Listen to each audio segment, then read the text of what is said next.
ศีลนั้นเป็นโฮมกั่งคันยู่ใหญ่บังหัวท่านนั้นเป็นเสบียงใส่ถุงให้มีพร้อมการทำบุญให้ท่านบริจาคแบ่งปันคนอื่นได้ใส่ได้ซอยได้อยู่ได้กินจากการอนุเคราะห์ช่วยเหลือของเฮาหันผู้ใดได้กินของเพิ่นคือเฮาได้เพิ่นให้ข้าวให้น้ำเครื่องอยู่ของกินเฮาก็โอ้ยสาธุเด้อให้เจ้าได้บุญหลายๆคือกันท่านน่ะเป็นเสบียงคือห่อข้าวห่อน้ำแม่สิย่างเดินกวงๆทางเบิ่งว่างกวงไกลเกิดมาศาสตร์ใหม่มันรวยมีอยู่มีกินเนี่ยนอกจากไปสวรรค์แล้วกลับมาเกิดเป็นคนใหม่มีอยู่มีกินให้หน้าก็หลายเข่าก็เต็มเหล่างวกไปนั่นก็มีงวกไปนี่ก็มีบ่ขาดบ่เคินพ่อหยิบพ่อใส่อยากเฮ็ดบุญก็ได้อยากซอยเหลือคนก็ได้สิกินเองก็ได้สิสร้างหยังก็ได้บ่ขัดสนอันนั้นเกิดจากอานิสงส์ของท่านแต่มันก็มีทุกข์คือกันรวยก็ทุกข์มีเงินหลายก็ทุกข์เคยมีนิทานหลวงปู่พุทธทาสเพิ่นเล่าว่ามีคนขอทานผู้หนึ่งไปนอนอยู่ใต้บ้านเศรษฐีนอนข้างกำแพงจังซี่คือเฮือนโยมไม่ออกมานอนอยู่ข้างกำแพงเพราะว่าคนถูกขอทานบ่มีบนอยู่เด้มานอนข้างเฮือนเศรษฐีเรามีคุยไปเป่าคุย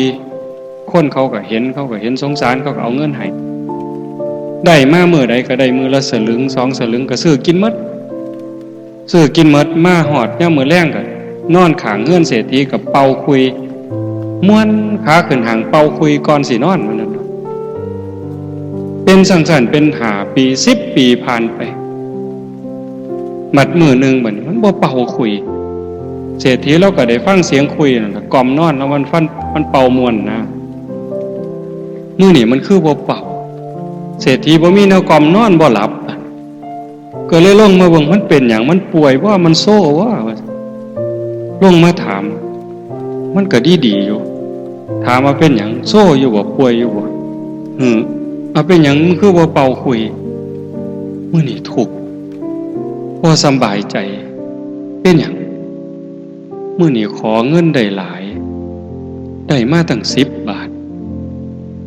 ซุมื้อได้มื้อละสลึง2สลึงซื้อกินหมดแล้วก็แล้วมื้อนี้ได้10 บาทซื้อกินหมดไปแล้ว2สลึงมันเหลืออยู่9 บาทครึ่งสิเสี่ยงไว้ใส่นี่หานอนหลับก็สิบ่มันลักเอาบ่ว่าเห็นบ่โทษจากรวยเห็นบ่มันเหลืออยู่9 บาทกลัวๆนี่สิไปเสี่ยงใส่ที่ฝังดินก็บ่คักสิกำไว้บ่นอนหลับมันก็สิบ่ฮู้เรื่องคือเก่าใส่ถุงไว้บัดนอนหลับเขาก็สิมาพลิกเอาคือเก่าจักสิเอาไว้ใส่แล้วนอนบ่หลับว่าซั่นว่า